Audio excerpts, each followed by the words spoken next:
আসসালামু আলাইকুম ওয়া রাহমাতুল্লাহি ওয়া বারাকাতুহু। ইন্নাল হামদালিল্লাহি নাহমাদুহু ওয়া নুসাল্লি আলা রাসূলিল কারীম, আম্মা বা'দ। সম্মানিত যুবক ভাইয়েরা ও বিবাহিত বন্ধুগণ, দেশের বাইরে থেকে, কাছ ও দূর থেকে, যারা যে প্রান্ত থেকে আমাকে দেখতেছেন, সবাইকে আন্তরিক মোবারক। প্রিয় বন্ধুগণ, আজকে অত্যন্ত গুরুত্বপূর্ণ কিছু রেমেডি নিয়ে আমি আজ রয়েছি। আমি সাথে রয়েছি নুরুদ্দিন আহমদ ফরাজ। প্রিয় বন্ধুগণ, আজকে আলোচনা করব কী খেলে পুরুষের লিঙ্গ মোটাও মজবুত হবে। প্রিয় বন্ধুগণ, ধৈর্য সহকারে ভিডিও শুরু থেকে শেষ পর্যন্ত দেখবেন। প্রিয় বন্ধুগণ, যারা অষ্টমিতন করে নিজের লিঙ্গের 12টা বাজিয়ে দিয়েছেন, লিঙ্গ দুর্বল হয়ে গিয়েছে, বীর্য একেবারে পাতলা হয়েছে এবং স্ত্রীর সহবাসে দীর্ঘক্ষণ যেতে পারেন না, এবং যারা স্বপ্নে অথবা মেলুকদের দেখলে এমনি যাদের বীর্য বের হয়ে যায়, আমি তাদেরকে বলবো, আজকে আমি দুইটা জিনিস আপনাদেরকে বলে দেবো।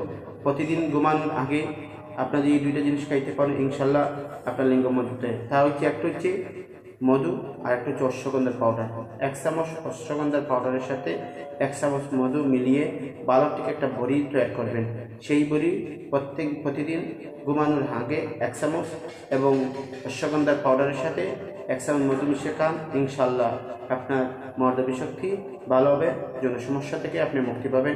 আসসালামু আলাইকুম ওয়া রাহমাতুল্লাহ।